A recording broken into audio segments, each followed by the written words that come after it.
Sudden plan হয়েছে, ঝটাপট ready হয়েছি, মানে কাল রাত্রিবেলা প্ল্যান হয়েছে আর আজ সকালবেলা বেরোচ্ছি। এখন 6টা মতো বাজে।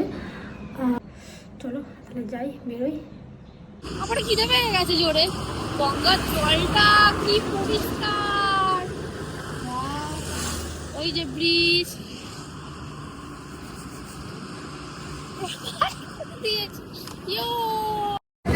সবে এসে দাঁড়ালাম হচ্ছে কোলাঘাট, শের পাঞ্জাব ওই দূরে। সকালবেলা এই লাইট, আপাতত আমরা খাওয়া দাওয়া করবো। কি কি পাওয়া যায়? গরম গরম লুচি আর আলুর তরকারি। এটা কি আছে? আলু আর চানার তরকারি, তাই তো? না আমি এটাকে ডাল ভাবছি। ডিমের পোচ, এই ডবল ডিমের পোচ।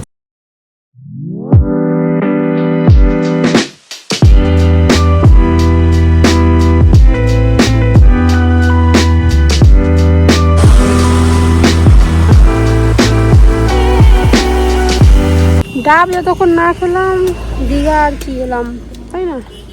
যাও, এই দেখলি তো নিজের বেলা সুন্দর ছোটটা কচি ডাব নিল। আমাদের কচি পছন্দ,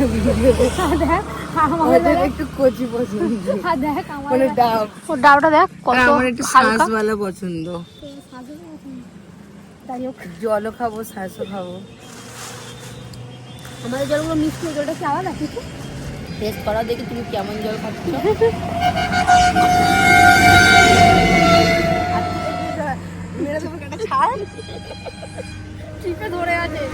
ওখান থেকে ডাব খেয়ে বেরোনোর কিছুক্ষণ পরেই আমরা দীঘার মোটামুটি সামনাসামনি চলেই এসেছিলাম, মানে দূর থেকে দীঘার গেটটা দেখাই যাচ্ছিল। আর এই রাস্তাটার ভিউটা যে এত ভালো লাগে, মানে গ্রিন গ্রিন যে গাছগুলো এত সুন্দর লাগে। আর ওই যে দূরে দেখা যাচ্ছে দীঘা ঢুকতে ঢুকতে মোটামুটি আমাদের বেজে গিয়েছিল 11টা। আসলে আমাদের অনেকটাই সময় লেগেছে, রাস্তায় অনেকবার দাঁড়িয়েছিলাম, যেহেতু হোটেল বুক করে আসা হয়নি, তাই আমরা এসে হোটেলে গিয়ে দেখছি কোন হোটেলটা নেব। তো তার মধ্যে এটা পছন্দ হয়েছে একটা। পছন্দ বলতে আমারই এই বন্ধুরা আগে এসে এইখানেই ছিল, একদমই সামনাসামনি, মানে দীঘার ওই যে ওইদিকে সমুদ্র, আর এদিকটা হচ্ছে জগন্নাথ মন্দির, আর এই জাস্ট হোটেলটা। বাহ, হোটেল আম্বালিকা। ওদিক করে এখন আপাতত রুম খোঁজা হচ্ছে আমাদের। কোন রুমটা নেবে কোনো ঠিক হচ্ছে না, কারণ বাইরের খাবার অ্যালাউ নেই। এক জায়গায় এলাম রে,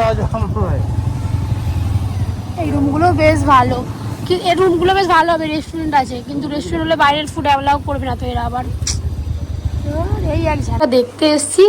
আমাদের রুমটা তো বেশ ভালোই পছন্দ হয়েছে, আর যেহেতু আমরা অনেকটা সময় ধরে ঘুরছি তো পুরো টায়ার্ড হয়ে গেছি। তো এই যে আমাদের রুম, আর ঘোরার ক্ষমতা নেই। বাহ, চলো আমরা ওয়াশরুমটা দেখি কেমন। ওয়াশরুম ভালোই, এখন লাইট জ্বলছে না যদিও বা। বাহ, এটা হচ্ছে আমাদের সুইমিং পুল। বাহ, হ্যাঁ নামবো তো, হ্যাঁ নামবো না নামবো।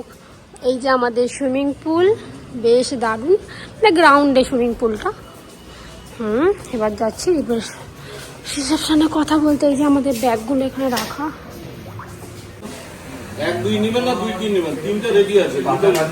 পাশাপাশি যা দেবেন পাশাপাশি।